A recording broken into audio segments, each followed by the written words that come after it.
Mesdames, Messieurs, bonsoir. Bienvenue à ce webinaire. Nous avons décidé, Michel Ernst et moi-même, d'associer pour répondre à cette question entre incertitude économique et volatilité des marchés boursiers, comment faire la part des choses. Alors avant de rentrer dans le vif du sujet, je voudrais vous rappeler un élément essentiel.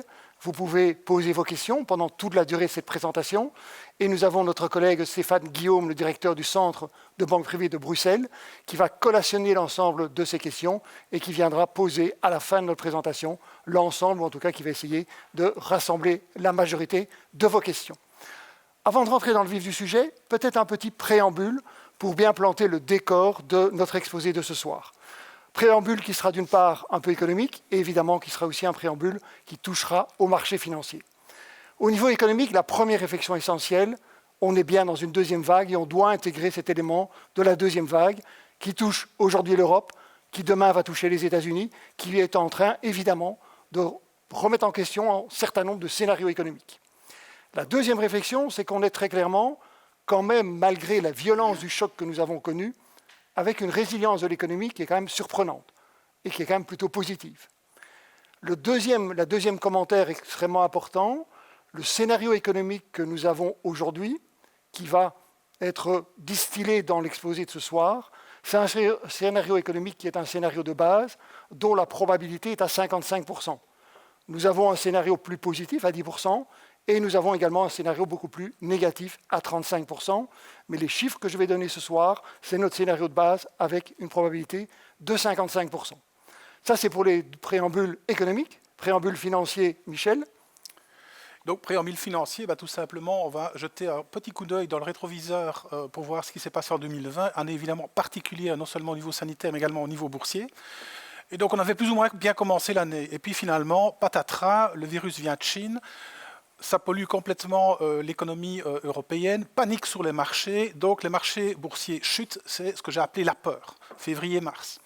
Et puis, on en parlera via Bernard tout à l'heure, réaction rapide et forte des États et également des autorités monétaires, c'est ce que j'ai appelé la reconquête. Les marchés remontent fortement, mais plus fortement peut-être qu'on l'avait prévu, jusqu'au début de l'été. Et puis le doute s'installe parce qu'on se dit, bon, est-ce que finalement ça va tenir? Une deuxième vague va-t-elle venir? On voit qu'on y est. Et donc le doute s'installe jusqu'à l'automne. Et puis en octobre, disons, ça commence difficilement, les marchés baissent de nouveau assez fort. On se dit, oulala, on est de nouveau dans une phase de baisse, ça remonte un peu. Et puis arrive l'élection de Joe Biden, on va en parler, et les fameux vaccins Pfizer et Moderna, et les marchés remontent. On en est là actuellement. Alors évidemment, 2020, je dirais qu'on peut plus ou moins voir ceci schématiquement. Donc une sorte, le virus qui a entraîné toute une série de casseroles derrière lui, dont l'élection présidentielle américaine, on ne savait pas très bien ce qui allait se passer, les conflits commerciaux sino-américains, que Trump avait évidemment complètement exacerbé, il y avait le Brexit, est-ce qu'on va vers un deal ou un no deal, les craintes pour le résultat des sociétés, la deuxième vague, on y est et on n'avait pas encore de vaccin, et l'absence de nouveaux plans de stimuli américains. C'était vraiment les différentes craintes qui ont rythmé les bourses en 2020, cette année. Alors aussi, quelque chose dont il faut parler, c'est qu'en fait, on a beaucoup parlé les dernières semaines de volatilité des marchés. Mais comme on le voit sur ce schéma, il y a eu une forte volatilité via ce qu'on appelle l'indice VIX ou l'indice de la peur en mars. Ça, c'est évident, c'est clair, ça se voit clairement. Mais les dernières semaines, cet indice a finalement beaucoup peu évolué. Il y a une petite poussée de fièvre en octobre, mais on n'est pas du tout revenu à la volatilité inquiétante de mars. Alors maintenant, je vais passer la parole à Bernard. Vous allez voir, nous allons schématiser en 4 parties, suivies de conclusions, notre exposé. Donc nous allons voir d'une part les élections ou l'après-élection américaine, les conséquences des interventions des banques centrales et des États. On va revenir évidemment sur cette deuxième vague en Europe, qui est quand même un élément important qu'il faut intégrer aujourd'hui. On va se poser la question de savoir si l'Asie, finalement, dans toute cette crise aujourd'hui, est peut-être le grand gagnant. Et on va terminer avec les conclusions. Donc, première réflexion, premier élément extrêmement important, c'est évidemment l'après-élection américaine. Alors, quand on a préparé cet exposé, j'ai envoyé ces slides à peu près plus de 15 jours à Michel, et j'avais déjà mis l'élection américaine, l'après-élection américaine, pourquoi Trump a-t-il perdu? Il m'a dit, tu prends beaucoup de risques. Effectivement, mais j'ai quand même eu raison. Alors, quels sont les éléments fondamentaux qui peuvent expliquer, ou qui pourraient expliquer, parce qu'il n'a pas encore accepté de perdre, mais la réalité, elle est quand même bien là, quels sont ces éléments fondamentaux? Alors, le premier, c'est très clairement la crise du coronavirus, c'est-à-dire la façon dont il a géré cette crise. C'est ce qu'on lui a reproché, c'est ce que Biden lui a reproché, c'est peut-être l'élément le plus négatif dans son bilan. Je vous projette les chiffres aujourd'hui du nombre d'Américains qui étaient infectés ce matin et du nombre de décès. Ce sont évidemment des chiffres interpellants, d'autant plus qu'aujourd'hui, on a une deuxième vague qui arrive aux États-Unis. Deuxième élément qui peut expliquer la perte des élections de la part de Trump, c'est peut-être l'évolution du marché de l'emploi. Grande différence par rapport à l'Europe, on a eu directement un impact négatif sur le marché de l'emploi aux États-Unis. Si vous prenez la peine de bien regarder le graphe, vous regardez la ligne grise. La ligne grise représente l'augmentation, les créations d'emplois dans l'économie américaine. Entre 2010 et 2020, l'économie américaine a créé plus de 20 millions d'emplois. Au moment de la crise du Covid, l'économie américaine a détruit 20 millions d'emplois. Et aujourd'hui, avec la reprise de l'activité, finalement, il reste encore 10 millions d'Américains qui n'ont pas retrouvé un emploi aujourd'hui, alors que nous sommes quelques mois après cette crise.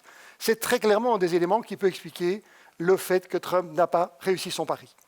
Troisième raison qu'on peut mettre en évidence aussi, même s'il y a eu un plan de relance, même si les ménages américains ont reçu des chèques entre 300 et 600 $ qui ont augmenté leur capacité normalement de consommer, on a deux phénomènes. Le premier, c'est une augmentation finalement de l'épargne, qui donc n'a pas apporté de la croissance dans une deuxième partie. Et puis surtout, on n'a pas eu un deuxième plan de relance dont l'économie américaine a absolument besoin. Trump a promis un plan de relance après sa victoire, et évidemment, c'est beaucoup trop tard. Et peut-être le dernier élément qu'il faut prendre en considération, on en parlera encore, c'est finalement la relation extrêmement tendue entre la Chine et les États-Unis. Quand on regarde, comme le montre le graphe, les importations de soja américain par la Chine, pendant la période 2018-2019, au moment de l'épicentre de la guerre commerciale, eh bien, ces importations ont fortement chuté. Or, Trump avait dit qu'il allait, d'une part, rapatrier une partie de la production aux États-Unis, mais d'autre part, qu'il allait augmenter cette capacité d'exportation des États-Unis. Ça n'a pas du tout été le cas par rapport à la Chine, et donc on a même eu un déséquilibre qui s'est encore aggravé sous le mandat de Trump. Tous ces éléments expliquent pourquoi, finalement, Trump a perdu ses élections. Maintenant, on peut se poser la question de savoir, est-ce que Biden c'est mieux, Michel ? Biden, c'est mieux. Et évidemment, c'est tout à fait l'inverse de ce que Trump a martelé pendant des mois, donc juste avant les élections. Trump, c'était mauvais pour l'économie, c'était mauvais pour les marchés. Ce n'est pas vrai. J'ai repris ici quelques titres de grands journaux avant et après l'élection, où on voit très bien que les marchés n'étaient pas du tout anti-Biden, bien au contraire. Les marchés, finalement, attendaient une victoire de Biden. Alors, ce qui est très intéressant aussi, quelque chose aussi qui a complètement trompé les marchés, ou en tout cas que Trump a essayé de faire pour tromper les marchés, c'est de dire que les démocrates étaient mauvais pour la bourse. Ce n'est pas vrai. Une étude a montré que sous les présidences républicaines, généralement, c'est dans ces périodes-là qu'il y a eu le plus de récession. Et alors, on voit à droite un graphique très intéressant, un tableau très intéressant. J'ai repris en fait depuis la Seconde Guerre mondiale, 40-45, toutes les présidences qu'il y a eu aux États-Unis. Donc en bleu, les démocrates, en rouge, les républicains. Et qu'est-ce qu'on voit? C'est qu'en moyenne, sous présidence démocrate, les bourses ont été bien meilleures. Et notamment en particulier les deux meilleures sous Clinton et sous Obama. Les deux pires ont été sous Bush Junior et sous Nixon. Donc c'est clair que les démocrates, ce n'est pas mauvais pour les marchés, ce n'est pas mauvais pour l'économie. Alors aussi quelque chose d'important qui a été beaucoup regardé juste avant l'élection, c'est est-ce qu'il allait avoir un nouveau plan de relance, de stimuli pour l'économie et donc pour les marchés boursiers. Ça n'a pas été signé, je dirais quelque part c'est normal. Évidemment, quand les démocrates voyaient que Trump était en délicatesse dans les sondages, ils n'allaient pas faire un cadeau à Trump juste avant l'élection qui serait évidemment approprié. Et donc ce plan n'a pas été voté, mais très probablement il sera voté dans les prochaines semaines. Alors, on a aussi beaucoup parlé, et ça aussi, ça a été quelque chose qui a été martelé par Trump, ça allait être la catastrophe, parce que les démocrates avaient dit, c'est vrai, c'est dans leur programme électoral, qu'ils allaient augmenter les impôts, ce que Trump avait diminué. Alors, si je reprends le programme de Biden et des démocrates, effectivement, ils ont prévu de remonter le taux moyen de l'impôt des sociétés américain de 21 à 28%, avec un taux minimum de 15%. Donc, en principe, c'est mauvais. Pas certain. Pourquoi ? Parce qu'en fait, d'abord, vu que pour l'instant l'économie américaine, et Bernard en a parlé, n'est pas, je dirais, en toute grande forme, il est fort douteux que Biden et les démocrates augmentent rapidement, à court terme en tout cas, les impôts. Donc ça, c'est une première chose. Deuxièmement, il a été dit qu'effectivement, si les impôts augmentaient, ça obérerait évidemment la rentabilité des sociétés américaines. Mais ce que certains ont oublié et qui a été repris dans une étude américaine intéressante, c'est qu'en fait, par les différentes autres mesures de relance, les résultats avant impôts seront plus élevés qu'avant, et donc le résultat net des impôts sera moins négatif que ce qu'on pense. Alors, j'ai essayé de reprendre sur ce tableau quelque chose qui est souvent demandé, mais qu'est-ce qui va se passer, qu'est-ce qui pourrait se passer pour les marchés boursiers suite à l'élection de Biden et des démocrates?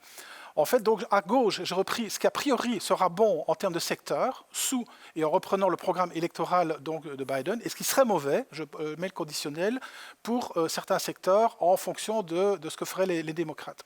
Alors d'abord, on voit que simplement, ben oui, les biens de consommation, en principe, ce sera positif. Pourquoi? Parce qu'il y aura une hausse prévue des démocrates du salaire minimum, il y aura des crédits d'impôt, il y aura un volet très important, c'est une des priorités de Biden, tout ce qui est biens d'investissement de construction et également les énergies propres. On pense que là, il pourra consacrer facilement 2000 milliards pour relancer donc ces deux secteurs. Les PME, parce que Trump a surtout favorisé la grande société, Biden veut favoriser toutes les sociétés, donc les petites et moyennes sociétés, les transports, grâce évidemment à l'infrastructure, et puis évidemment tout ce qui est exportateur, vu que, et on va y revenir, sous Biden, en principe, les relations sino-américaines seront beaucoup plus détendues que sous Trump. Alors il y a le négatif. Alors, le négatif, on voit surtout, si vous regardez à droite le pourquoi, ce sera surtout deux éléments qui pourraient, je pèse à nouveau les mots, peser sur certains secteurs. C'est évidemment une régulation plus stricte. Notamment, bah oui, on pense aux fameux GAFA, aux technologiques, on pense également aux financières, où il pourra avoir plus de prudentiel, et également, évidemment, la hausse des impôts. Donc, hausse des impôts, je viens d'en parler, je pense que ce ne sera pas tout de suite. Régulation, oui, c'est possible, notamment pour la pharmacie, pétrole et gaz, technologie, etc. Mais je dirais, et je pense, c'est pour ça que je l'ai mis en gras en ce qui concerne la pharmacie à biotechnologie, il faut se rappeler un précédent de l'élection précédente américaine en 2016. À l'époque, Clinton, donc Hillary Clinton et Trump étaient tous les deux enclins à dire que sous leur présidence, ils allaient revoir tout ce qui était médicaments aux États-Unis. Donc tout ce qui était prix des médicaments, il fallait que ça baisse. En fait, donc, ce secteur a fortement baissé avant l'élection de 2016, et puis on a vu qu'une fois Trump élu, rien n'a bougé. Donc je dirais, il faudra voir. Je ne suis pas certain du tout qu'ils vont toucher à ce secteur important, d'autant que je pense que ça doit être souligné. Est-ce que, de nouveau, les démocrates, est-ce que Biden vont toucher à ces secteurs très importants, notamment la technologie, quand on voit l'importance de plus en plus grande que prend la Chine dans ce domaine? Deuxièmement, quand on sait, je l'ai calculé, que le secteur techno, soins de santé et financiers représentent plus de 50% de l'indice S&P 500, le principal indice américain. Quand on sait que beaucoup d'Américains sont investis en bourse, ça les appauvrirait. Et puis troisièmement, évidemment, et très probablement, les républicains auront encore le contrôle du Sénat en janvier, ce qui voudra dire qu'ils vont modérer les velléités éventuellement négatives pour les marchés boursiers de Biden. Chapitre 2, évidemment, conséquences des interventions des banques centrales et des États. J'en avais pas parlé quand j'ai fait le petit préambule pour 2020, parce que tout simplement, ce n'est pas négatif. Et Bernard va y revenir, c'était plutôt un facteur de soutien pour les marchés. Clairement, c'est un des éléments que je mets dans le préambule, la résilience de l'économie s'explique aussi par les interventions conjointes des États et des banques centrales. Et c'est peut-être probablement la grande leçon qui a été tirée de la crise de 2008-2009 et puis la crise de la dette en Europe. C'est l'intervention immédiate des banques centrales et l'intervention immédiate des États. Alors l'intervention de la Banque centrale, on parle de 1 350 milliards d'euros aujourd'hui. Intervention illimitée de la Banque centrale américaine, on est à 895 milliards de sterling d'intervention de la Banque d'Angleterre. Intervention sous quelle forme? Baisse de taux d'intérêt d'une part et également les fameux programmes de rachat d'obligations. À côté de ça, nous avons eu des interventions concertées des États de façon assez globale, alors avec des divergences importantes en fonction des moyens financiers des différents États.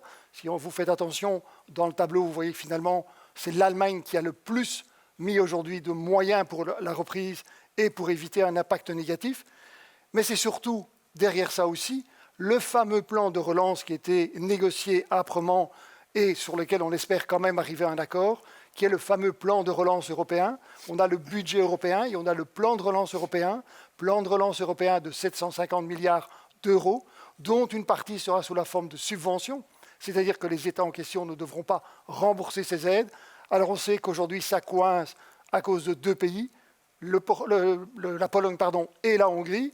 Et or, quand on regarde un petit peu les pays qui vont le plus bénéficier de ces fameux fonds du Fonds européen, eh bien, la Pologne est quand même en position relativement importante. Alors, les premiers qui vont en bénéficier le plus, c'est l'Espagne et l'Italie.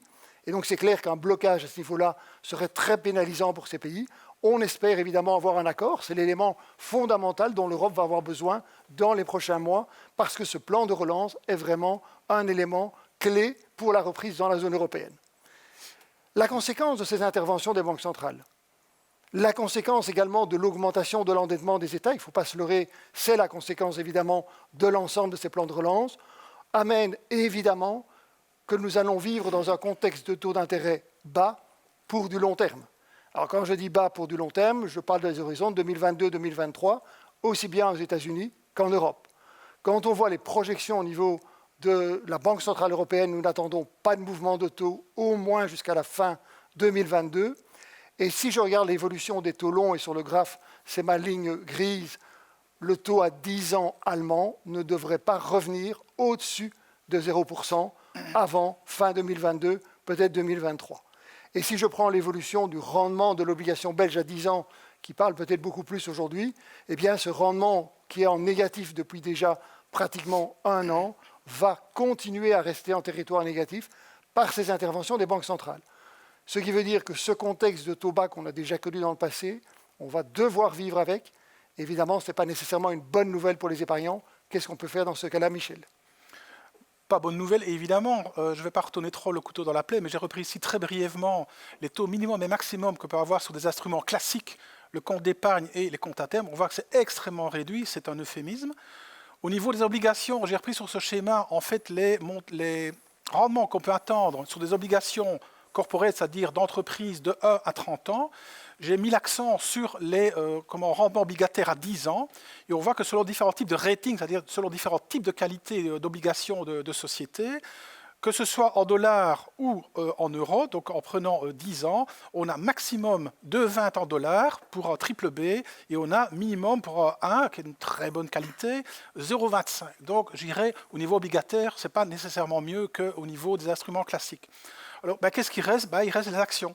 J'ai repris ici sur ce schéma, en fait, les 9 derniers semestres moyens de rendement dividendaire, donc de rendement sur dividendes qu'on peut avoir sur différents marchés dans le monde, une dizaine de marchés. En moyenne, ça fait du 3% brut, donc c'est déjà quand même sensiblement mieux que pour les obligations. Et classiquement, c'est une question qu'on pose souvent, quels sont les secteurs qui payent les rendements les plus intéressants ? On a le pétrole, les télécoms, les financières ou l'immobilier, mais évidemment, on sait que 2020 est une année très particulière, on le voit notamment dans le domaine financier, où les autorités ont demandé par solidarité aux banques de ne pas payer, ou en tout cas de surseoir aux dividendes, et également pour garder des fonds propres importants. Donc on sait que pour toute une série de banques, les dividendes sont reportés à quelques mois. Donc voilà, les actions restent pour l'instant, en tout cas au niveau dividendaire, le plus intéressant en termes de rendement. Alors, on vient de parler des rendements. Alors évidemment, on peut se poser la question, quid de l'Europe ? On a parlé tout à l'heure des États-Unis. La deuxième vague est là. Bernard, qu'est-ce qu'on peut estimer ? Alors c'est clair que cette deuxième vague est une réalité aujourd'hui. Cette deuxième vague que l'on n'attendait pas, ou en tout cas que certains n'attendaient pas, aujourd'hui remet en question un certain nombre de scénarios économiques qu'on avait envisagés. Ça ne remet pas fondamentalement en cause le scénario sur 2020, mais ça remet en cause plutôt le scénario sur 2021. Premier constat, on le voit, la nouvelle vague, elle est bien présente. Alors, si vous êtes attentif à la courbe bleue, je le signale juste peut-être un peu, c'est un peu ironique, mais quand on voit cette courbe bleue, on voit qu'elle faiblit fortement. Ce sont les nouveaux cas. Mais évidemment, comme on ne teste plus, on n'a plus de nouveaux cas. C'est quand même un peu une aberration, et ça montre un peu l'aberration de la Belgique aujourd'hui. Mais on est donc bien dans cette nouvelle vague, et dans cette nouvelle vague qui va perdurer, et qui va très certainement avoir un impact sur la fin de l'année 2020, et qui aura un impact négatif sur le premier trimestre 2021. Et en particulier, évidemment, puisque nous sommes dans une situation de confinement que je vais appeler light, on n'est pas dans la même situation qu'au mois de mars et avril. On a donc un certain nombre de secteurs qui continuent à fonctionner pratiquement normalement. Par contre, le secteur des services va être fortement impacté, et c'est pour ça qu'on va devoir revoir nos prévisions de croissance. Pour mesurer cet impact sur le secteur des services, on prend toujours des indicateurs de confiance. Et vous avez ici l'indicateur PMI du secteur des services en Europe. La lecture est relativement aisée. Quand j'ai un indicateur qui est au-dessus des 50, ça veut dire que je suis en croissance ou en reprise économique. Quand je suis en dessous des 50, ça veut dire que je suis en récession ou en ralentissement. On voit bien sur le graphe la chute, l'arrêt total, le choc inédit qu'on a connu au mois de mars et au mois d'avril. La reprise aussi fulgurante, cet effet de rattrapage qu'on a eu en Europe. Et puis avant même que les gouvernements prennent les nouvelles mesures de confinement light de la nouvelle vague, on voyait déjà ce ralentissement dans le secteur des services. Et évidemment, ce secteur des services va être pénalisé et on va voir un ralentissement plus marqué. La difficulté qu'on a aujourd'hui en tant qu'économiste, c'est essayer de mesurer effectivement cet impact sur l'économie. Parce que les indicateurs PMI ne sont pas prospectifs et ne vont pas me donner une réalité du terrain.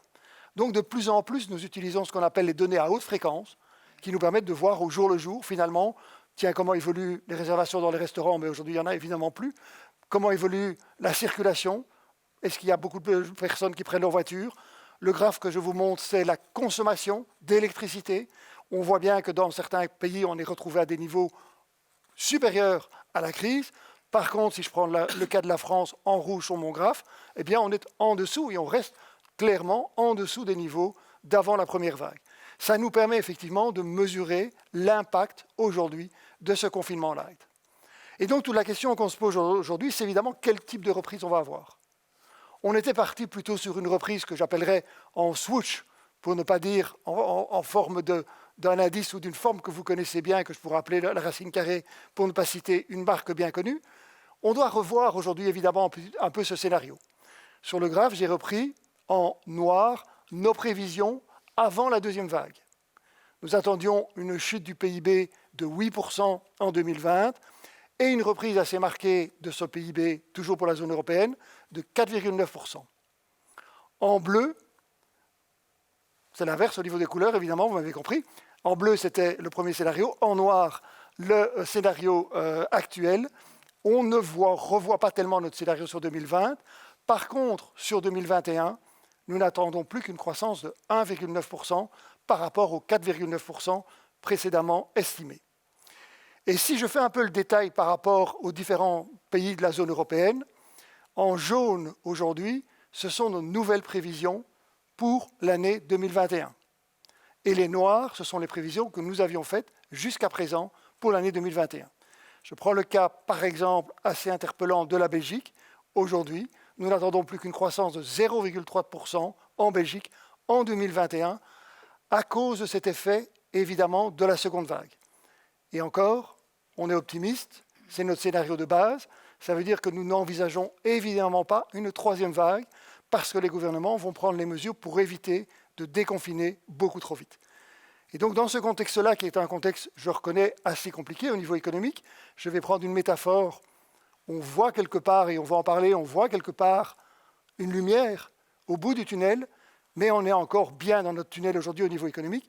Comment est-ce qu'on se positionne, Michel, en termes de placement et en termes de positionnement sur les marchés financiers par rapport à l'Europe? Déjà, je dirais ici, pour reprendre une image, justement, j'adore aussi les métaphores. On a très bien vu et très bien compris que sur l'échiquier, si je puis dire, mondial, auparavant, on avait deux évidemment pions principaux, c'était États-Unis et Europe. Maintenant, c'est tout simplement États-Unis et Chine. Alors, on pourrait se dire c'est mauvais pour les Européens qui sont mis de côté. Pas nécessairement au niveau des marchés boursiers. Pourquoi? Parce que d'abord, et c'est clair qu'avec Biden, la politique commerciale sera beaucoup moins agressive que ne l'était sous l'égide de Trump. Et donc, ça devrait être plus favorable, par exemple, au secteur européen automobile, et l'Allemagne en particulier, au secteur du luxe. Pourquoi le secteur automobile? Il faut se rappeler qu'il y a quelque temps déjà, Trump avait matraqué littéralement l'industrie automobile européenne, et notamment, comme il le disait lui-même, les grosses berlines allemandes qui circulaient à New York, donc Mercedes et BMW, pour ne pas les citer. Donc c'est clair qu'avec Biden, ce secteur serait beaucoup moins stigmatisé, au niveau, par exemple, des droits de douane. Mais également, ce qui est intéressant, et pour revenir à ce que je disais tout à l'heure, s'il y a un moment, pas tout de suite, une hausse des impôts des sociétés, évidemment, en termes relatifs, la rentabilité des sociétés européennes sera meilleure. Donc, je dirais, là aussi, ce serait plutôt bon, positif pour l'Europe. Alors, ce qu'on voit aussi, c'est que, évidemment, depuis 5 ans environ, depuis 2015-2016, les bourses américaines ont surperformé sur l'Europe. Donc, on voit en jaune donc l'indice américain principal et en orange, c'est l'indice européen. Et qu'est-ce qu'on voit? En fait, c'est que les marchés boursiers ont surperformé aux États-Unis pour différentes raisons. Ce qu'on appelle évidemment principalement les rachats d'actions propres, mais également la fameuse réforme fiscale de Trump, ça a été positif, il faut lui laisser. Il y a évidemment la forte poussée des actions techno, la politique de la Banque centrale. Donc tout ça a évidemment fait que les bourses américaines ont surperformé l'Europe les dernières années. Mais c'est en train de changer. C'est en train de changer et c'est assez spectaculaire, il faut l'avouer, les dernières semaines. Vous voyez ici, j'ai repris dans les deux carrés rouges l'évolution des marchés américains, européens notamment, et le Nasdaq en jaune.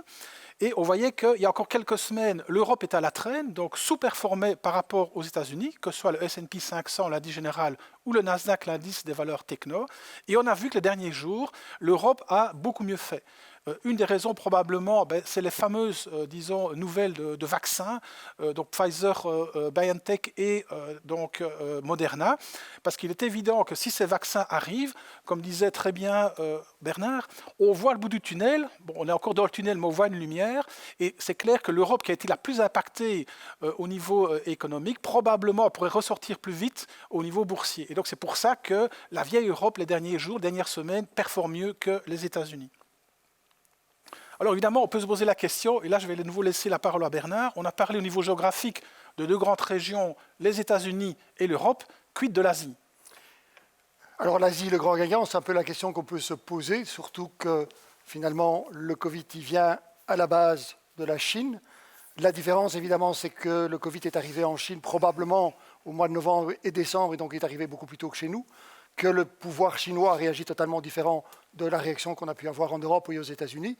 Et on voit bien, quand on regarde le graphe de la reprise, de la croissance de l'économie chinoise, ils ont totalement balayé, je dirais, ce choc. Ce choc a été totalement vécu par l'économie chinoise et récupéré aujourd'hui par une reprise d'une part des exportations, du commerce international, et d'autre part également par une reprise de la consommation intérieure.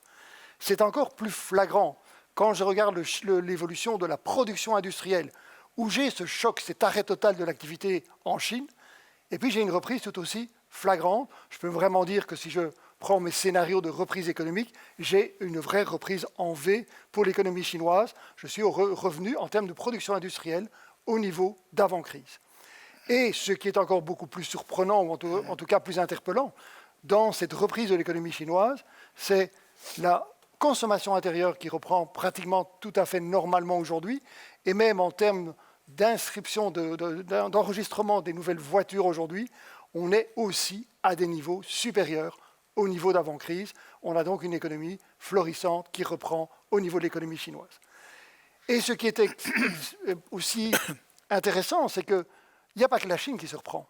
On se rend compte aujourd'hui que la décision du nouvel accord qui a été signé avec les pays asiatiques, qui comprend également la Chine, qui comprend l'Australie, qui comprend la Nouvelle-Zélande, qui représente quand même un tiers du PIB mondial, va donner évidemment un poids particulier à cette région dans les années futures, alors qu'au même moment, Trump se retirait de l'ensemble des traités internationaux. Il y a donc un basculement, probablement géographique, fondamentaux en termes de poids économique dans l'avenir. Et d'ailleurs, quand on regarde un petit peu l'évolution des exportations de quelques pays asiatiques, on voit qu'il y en a qui s'en sortent extrêmement bien.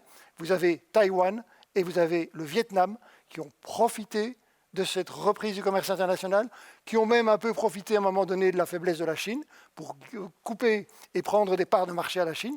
Mais donc on a un vrai potentiel aujourd'hui sur les marchés asiatiques et qui profitent aussi de la reprise de l'économie chinoise. Et donc la question toute naturelle qui va venir, Michel, c'est de se dire, est-ce qu'on va en profiter? Qu'est-ce qu'il faut faire par rapport à ça? Qu'est-ce qu'il faut faire par rapport à ça? Je dirais, je reprendrai, pour reprendre quelque chose d'actualité, une étude de Bank of America publiée il y a 2 jours qui avait interrogé nombre de grands gestionnaires mondiaux au niveau de la gestion des marchés, leur demandant qu'est-ce qui était le plus plébiscité pour 2021. Eh bien, les premiers marchés qui étaient plébiscités, c'était les marchés d'Asie-Pacifique, les marchés donc émergents d'Asie. Alors d'abord, un petit mot sur les rendements obligataires. J'ai dit tout à l'heure que c'est pour l'instant, pas évidemment, je dirais le Graal absolu au niveau du rendement, c'est les obligations. Je dirais une des rares régions au niveau géographique mondial, c'est l'Asie-Pacifique. Comme vous le voyez, on peut encore avoir des rendements intéressants, mais je dirais quand même prudence, comme je le dis en bas du slide. Attention, parce que la qualité des débiteurs peut être sujette à caution parfois. Et puis, évidemment, il y a le problème des devises. Donc, je dirais, si on veut s'intéresser aux obligations d'Asie, de l'Asie-Pacifique, il faut absolument, je pense, passer par un fonds ou un tracker, c'est-à-dire quelque chose de diversifié. Alors, quelque chose d'intéressant, évidemment, on en a déjà parlé, c'est clair qu'avec Biden, ce ne sera plus du tout la guerre ouverte, je dirais, donc, avec les Chinois et réciproquement. On ira plutôt vers ce qu'on appelle une sorte de coopétition, donc c'est-à-dire je dirais, oui, ce sera un jeu de bras de fer, mais ce ne sera plus du tout le combat à mort qu'on voyait en particulier les derniers mois. Donc je crois que les marchés émergents, oui, c'est positif, et positif pour les prochaines années. Et vous allez voir dans différentes slides que je vais vous montrer que je pense qu'on est probablement, sans jeu de mots, qu'à l'émergence de ce genre d'investissement. Alors, une première chose, j'ai repris ici sur ce graphe, je pense quelque chose d'assez intéressant. On voit sur 2020, mois par mois, l'évolution du poids des 3 grandes régions boursières dans le monde. D'abord, il faut se rendre compte, c'est assez faramineux, donc la taille, disons la valeur boursière totale de toutes les sociétés dans le monde, c'est 94 000 milliards ou 94 trillions, comme disent les Américains. Mais qu'est-ce qu'on voit sur le schéma? C'est que si on reprend les grandes bourses américaines, donc en fait le NASDAQ et le Nasdaq, donc la bourse des valeurs technologiques, eh bien on voit que les États-Unis, la part relative diminue progressivement. On voit ça aussi pour l'Europe, mais par contre, regardez, c'est assez interpellant, la Chine notamment, mais également le Japon et l'Inde, parce qu'il y a d'autres pays évidemment en Asie, on voit que ces pays sont partis de 32,5% de part relative en début d'année et ont gagné 3% quasiment depuis le début de l'année. Donc maintenant, les pays asiatiques au niveau boursier mondial représentent plus du tiers de la valeur totale. Et je pense que c'est une tendance qui va se renforcer dans les prochaines années. Alors aussi quelque chose d'intéressant, évidemment, et là on le voit du point de vue boursier, si on regarde l'évolution d'indices principaux dans le monde depuis 2 ans ou depuis 2020, qu'est-ce qu'on voit? C'est tout simple, la Chine caracole en tête, et largement en tête au niveau des performances. Alors aussi quelque chose que je trouve fort intéressant, j'ai trouvé ces statistiques il y a quelques jours, donc ça vient directement de l'OCDE.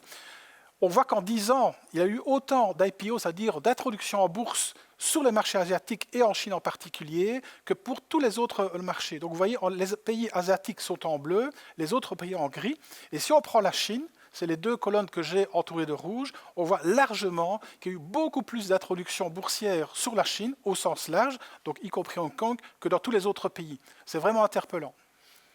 Alors aussi, quelque chose que je trouve, pour terminer, disons, le fait de montrer que c'est en Asie et en Chine en particulier qu'il y a vraiment une émergence incroyable de places boursières, de sociétés cotées en bourse, c'est que si on prend les 100 plus grandes sociétés cotées au monde, évidemment, il y a toujours Aramco, le géant pétrolier d'Arabie Saoudite. On voit derrière qu'il y a les géants qu'on connaît, Apple, Microsoft, Amazon, Alphabet, donc c'est-à-dire Google, Facebook. Mais derrière, on retrouve jusqu'à la 100e place, 21 sociétés chinoises essentiellement, avec des géants qui sont en train de monter, comme Tencent, la fameuse société qui est active dans la messagerie, donc avec WeChat, c'est un peu le WhatsApp chinois, mais qui a le plus grand réseau de jeux vidéo au monde. On a Alibaba, évidemment, le tout grand concurrent et, je dirais, la star montante dans tout ce qui est e-commerce. On a TSMC, on a aussi des valeurs qui n'étaient quasiment pas connues il y a quelques années, comme Quaishou Mountain. Qu'est-ce que c'est comme société? C'est en fait une société qui commercialise une boisson ancestrale en Chine, qui est le Mountain, qui est faite depuis 500 ans environ. Et les Chinois ont l'ambition d'inonder, je dirais, le marché mondial de leurs boissons, un peu comme le marché mondial est inondé par la bière, le whisky par exemple, ou encore les vins. Et donc, voilà l'importance des valeurs asiatiques. 21% sont maintenant asiatiques, et c'est quelque chose qu'on ne voyait pas il y a quelques années. Il y en avait beaucoup moins. Et donc, je crois que c'est une tendance de fond qui va perdurer pour les prochaines années. Alors, évidemment, on arrive à la conclusion. On a parlé des différences géographiques, on a parlé de les interventions des banques centrales des États. Bernard, quelles conclusions peut-on tirer au niveau économique? Alors, au niveau économique, la première réflexion, c'est d'abord les risques. Nous avons encore aujourd'hui pas mal de fragilités que je vais appeler des fragilités géopolitiques, des fragilités même économiques. On peut citer l'Afrique du Sud, on peut citer le Brésil, on peut citer la Turquie. Et évidemment, je pourrais mettre dans les risques, on n'en a pas parlé, on a un tout petit peu parlé au début de notre exposé, c'est le Brexit. Alors aujourd'hui, dans notre scénario de base, on estime qu'on aura inéluctablement, on arrivera à un accord. Alors pourquoi est-ce qu'on arrivera à un accord? Pour deux raisons. La première, c'est que l'Europe et la Grande-Bretagne, touchées par cette deuxième vague, ne peuvent pas se permettre d'avoir, en plus de ça, l'absence d'un accord qui va peser, évidemment, ou qui peserait lourdement sur la croissance économique des deux entités. Et la deuxième raison, qui est peut-être la plus fondamentale, c'est que Biden n'était pas du tout favorable à un Brexit par rapport à Trump qui avait poussé Johnson à aller vers cette voie-là et qu'il avait même dit que pour lui, il n'y aurait pas d'accord entre les États-Unis et la Grande-Bretagne s'il n'y avait pas d'abord un accord entre l'Union européenne et la Grande-Bretagne. Et donc, j'espère que fin de semaine, on sera fixé, mais on est plutôt parti à notre niveau pour un accord, même si c'est un accord à minima. Deuxième risque aujourd'hui, c'est évident qu'au niveau économique, nous n'avons pas encore eu les effets réels dans l'économie. Je m'explique.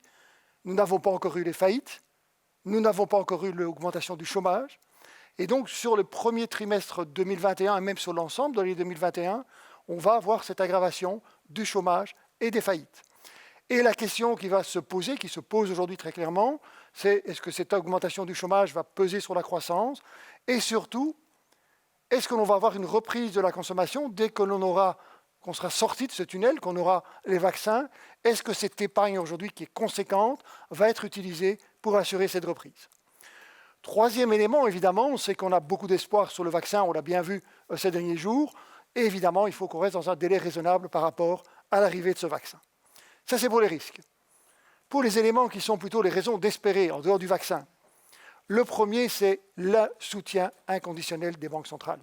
On va rester dans un monde de taux d'intérêt bas, taux courts et taux longs. Ça va soutenir évidemment l'activité. C'est un élément fondamental qui est une donne essentielle par rapport à la gestion de cette crise. Et donc, on va être dans un contexte de taux bas pour une longue période. Deuxième élément ou troisième élément, c'est évidemment ce plan de relance. Donc, j'espère évidemment un accord dans les jours qui viennent par rapport à ce plan de relance de la Commission européenne. On pourrait très bien aller dans un scénario où finalement, on laisse la Hongrie et la Pologne en dehors de ce plan de relance, et c'est un élément qui serait un élément de soutien important. Et dernier élément fondamental, on n'a pas de politique d'austérité par rapport à la crise de 2008 et 2009. Pas de politique d'austérité, c'est un élément évidemment qui est fondamentalement porteur et qui change totalement le scénario économique que l'on a connu. Donc si j'essaye un peu de résumer ces différents points, taux bas qui vont rester à zéro pour la Banque centrale européenne jusqu'au moins fin 2022, les taux longs qui vont rester bas aussi bien en Europe qu'aux États-Unis, un prix du baril qui va rester relativement stable parce qu'on a toujours un déséquilibre aujourd'hui entre l'offre et la demande, et donc on a un prix qui tournera aux alentours des 47 $ en moyenne sur l'ensemble de l'année 2021. Je l'ai dit, par contre, année 2020 qui va être lourde en termes de chute du PIB, moins 7,5, reprise plus faible qu'attendue à cause de la seconde vague, avec une croissance de 1,9%. Et dans les éléments qu'on doit avoir évidemment à l'esprit, plan de relance aux États-Unis, plan de relance en Europe, rebond avec le vaccin ou pas, c'est-à-dire tout l'espoir du vaccin, le risque d'avoir un déconfinement trop rapide, ça c'est peut-être un des risques que moi je pointerais le plus important. Il ne faut pas sortir trop vite de cette période de confinement. Quelles sont aujourd'hui un peu ces conclusions au niveau des marchés, Michel? J'irai d'abord tout simplement, je voudrais revenir sur un point dont on n'a pas parlé, c'est les résultats de société. Parce que ça peut expliquer probablement une bonne partie des évolutions positives des marchés boursiers par rapport à l'économie. C'est qu'en fait, les résultats de société au deuxième trimestre, mais également au troisième trimestre, ont été meilleurs qu'attendus. Comme vous voyez sur le tableau, début novembre, donc il y avait à peu près 2/3 des sociétés du S&P 500, c'est-à-dire l'indice principal américain, qui ont été publiés. Et c'est un record. 86% des résultats étaient meilleurs qu'attendus. Donc c'était une très très bonne surprise. J'ai par ailleurs compilé depuis quelques semaines nombreux résultats que j'ai vus, que ce soit en Europe, aux États-Unis, en Chine, etc. Et ce qui est interpellant, je l'ai, disons, schématisé ici sur ce slide, c'est qu'on voit que, OK, il y a quelques résultats négatifs, donc moins bons qu'attendus, Netflix, SAP, American Express, etc. Mais on voit surtout qu'il y a beaucoup plus de sociétés qui ont publié des résultats en ligne, voire meilleurs qu'attendus, parfois même en révisant les prévisions qu'ils ont pour cette année, voire pour l'année prochaine. Donc c'est clair que les résultats de société tant au deuxième trimestre qu'au troisième trimestre, ont surpris positivement les marchés, et c'est ce qui explique la bonne tenue des marchés boursiers ces derniers mois, en partie en tout cas. Alors, au niveau, évidemment, des conclusions, je crois, et on en a parlé, c'est clair que les marchés émergents asiatiques ont certainement la place dans un portefeuille, et j'oserais même dire à terme de plus en plus, vu l'évolution économique, Bernard en parlait, et la place de plus en plus importante que vont prendre les bourses asiatiques et également les sociétés qui sont cotées. Mais évidemment, toujours les États-Unis, notamment évidemment grâce et surtout aux technologiques. Alors c'est vrai que pour intervenir dans un débat qu'on a beaucoup entendu, les technologiques sont chères. Ben, je dirais, réponse de Normand ou de Jésuite, oui et non. En fait, c'est vrai que certaines sociétés sont chères, sont très chères.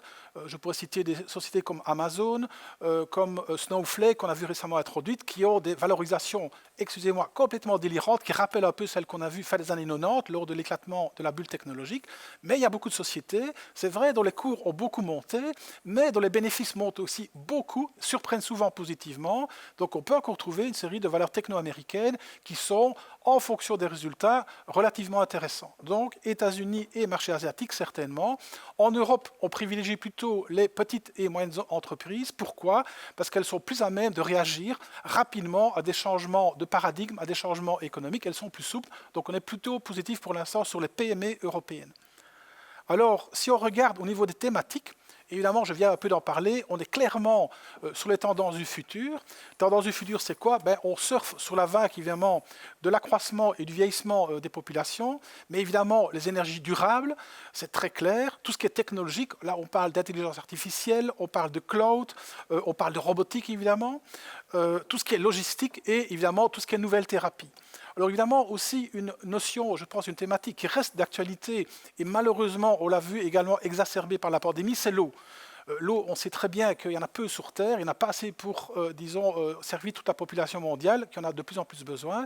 Et on a vu, c'est des premiers gestes barrières dont on parle beaucoup depuis la pandémie, c'est se laver les mains. Il faut savoir qu'il y a à peu près 40% de la population mondiale qui n'a pas accès à de l'eau courante, donc il y a un réel souci d'hygiène de ce point de vue-là. Donc c'est vrai que la thématique eau nous paraît vraiment une valeur, une thématique de fond de portefeuille.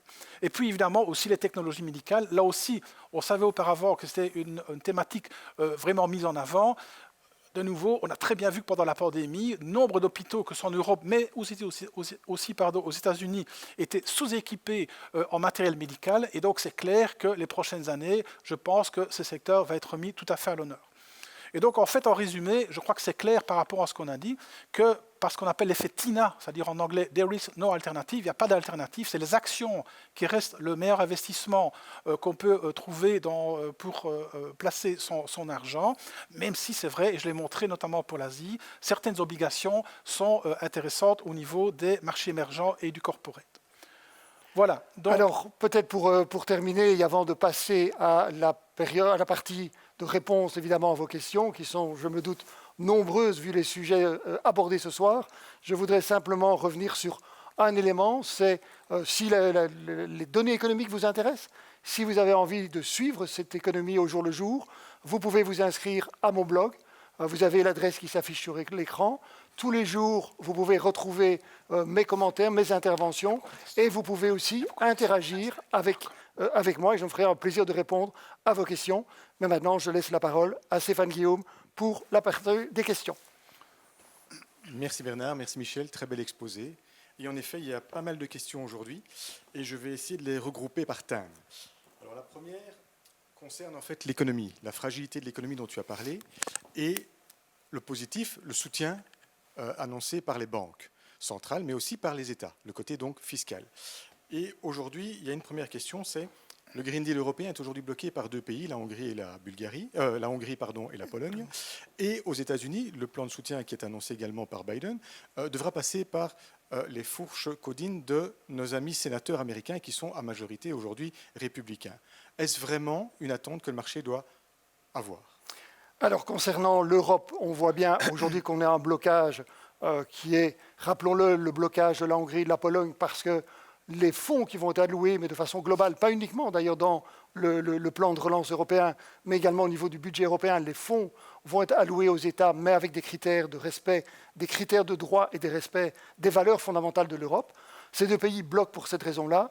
Une des solutions, si on est, et ce serait évidemment la moins bonne des solutions, mais c'est quand même déjà envisagé aujourd'hui, c'est que les Européens négocient un accord en faisant abstraction de la Hongrie et de la Pologne.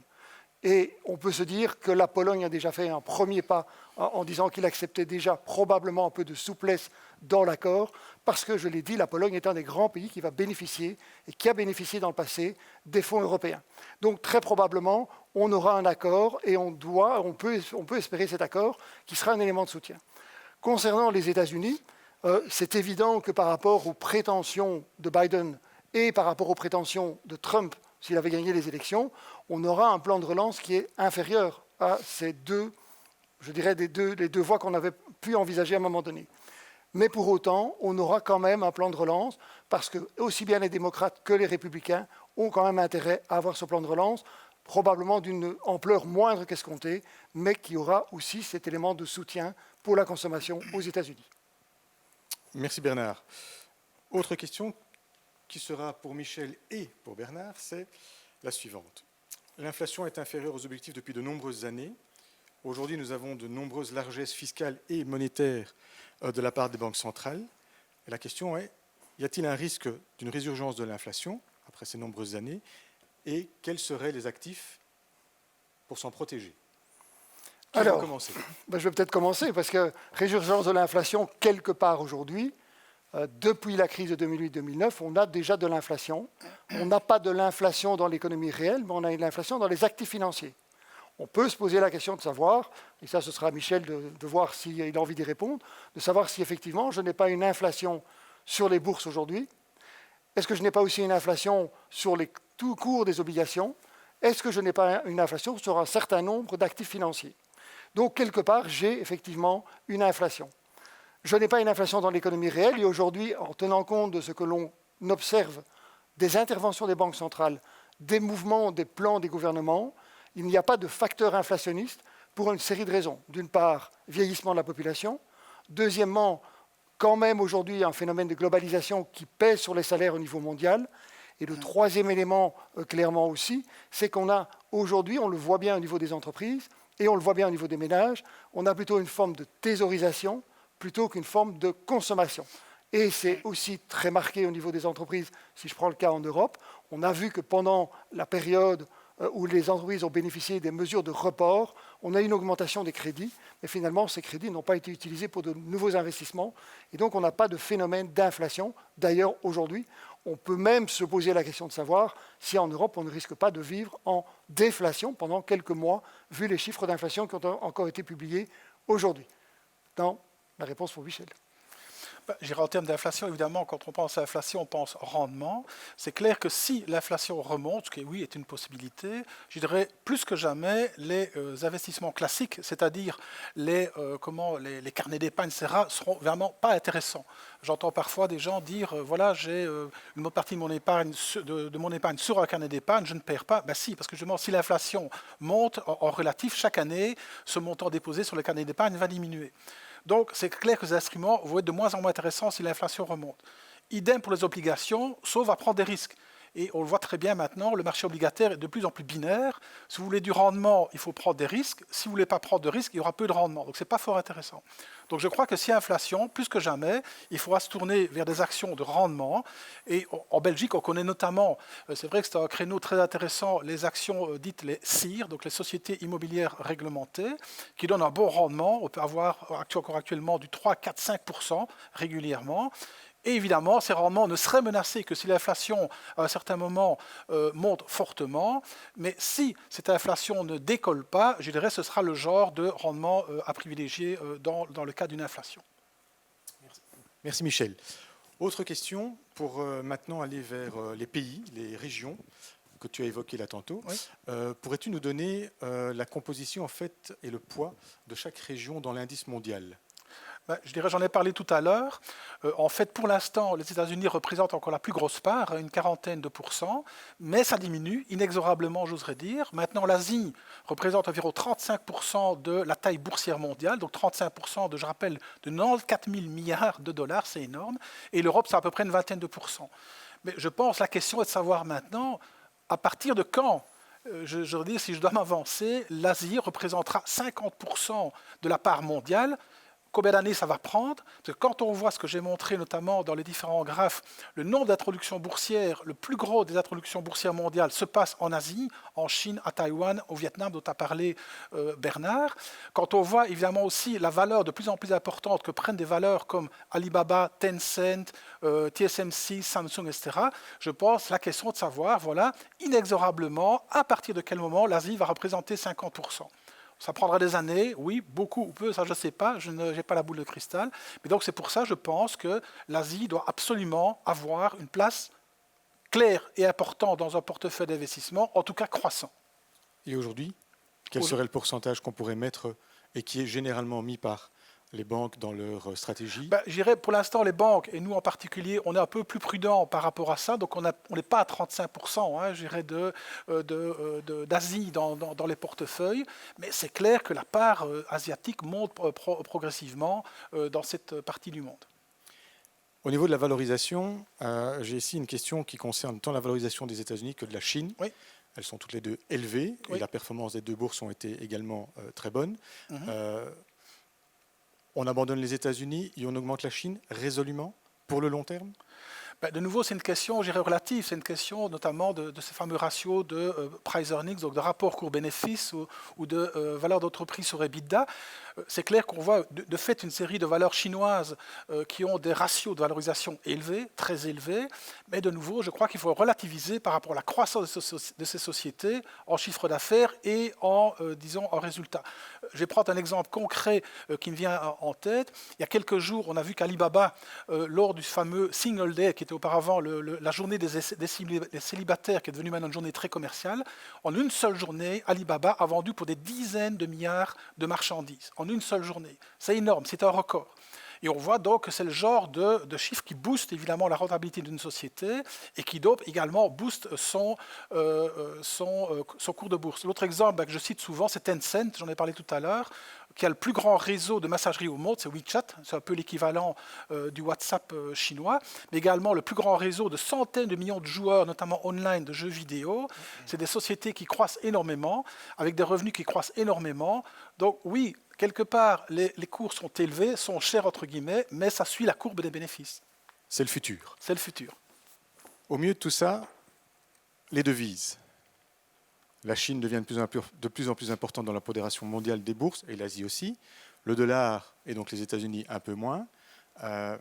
Quelles sont les bonnes devises? Quelles sont les évolutions attendues sur les devises? Et quelles seraient éventuellement les devises refuges en cas d'une troisième vague ou d'une autre pandémie ou d'une autre fragilité qui se développerait? Alors, aujourd'hui, dans les perspectives, dans les prévisions qu'on peut avoir, d'abord, si j'exclus la possibilité d'une troisième vague, on a plutôt le sentiment d'avoir une faiblesse du dollar qui s'est amorcée d'ailleurs cette année-ci, qui devrait perdurer en 2021. Pour quelles raisons? Mais clairement parce qu'on a des plans de relance, mais on l'a dit, qui seront moindres aux États-Unis que prévu, et on a un endettement des États-Unis qui est relativement conséquent, et aussi probablement une volonté très claire des Américains de laisser filer le dollar. Donc la tendance sera plutôt à une baisse du dollar. Concernant la question d'une valeur refuge, moi j'ai de plus en plus de mal à répondre à cette question parce que pour moi aujourd'hui, dans le contexte actuel, la notion de valeur refuge a totalement disparu. Une devise qui pouvait servir de valeur refuge, qui le sert encore en partie, c'est le franc suisse. C'est vrai qu'il a joué encore un peu ce rôle dans la crise actuelle, mais finalement un rôle relativement limité. Et donc on n'a plus vraiment une devise de référence ou une devise qui pourrait servir de valeur refuge. Pour quelle raison? Parce que si je suis dans un scénario de seconde vague ou de troisième vague, eh bien, finalement, tous les pays sont touchés. Et il n'y a pas un pays qui fait exception à la règle. Je voyais que la Suisse fait partie des pays européens qui sont en train de subir cette deuxième vague. Et donc, j'ai un franc suisse qui, finalement, ne joue pas tellement ce rôle. Donc, la grande leçon aujourd'hui, c'est diversification par le biais des actifs financiers qui permet alors d'avoir une diversification en termes monétaires et surtout une diversification relativement large en termes de devises, c'est-à-dire ne pas être monodevise dans un portefeuille aujourd'hui. Merci Bernard. Encore une dernière question sur le bûcher des vanités qu'est la bourse. On a adoré, aujourd'hui on déteste. On peut prendre l'exemple des compagnies aériennes, on peut prendre l'exemple des sociétés automobiles. Ce sont deux secteurs qui ont été massacrés pendant la première vague de crise du Covid. Est-ce qu'elles ont un avenir? Et surtout, est-elles un avenir avec les changements impliqués par la crise de Covid, à savoir les changements vers l'électricité pour les voitures et vers le moins de consommation, le moins de voyages en avion pour les sociétés aériennes? Michel.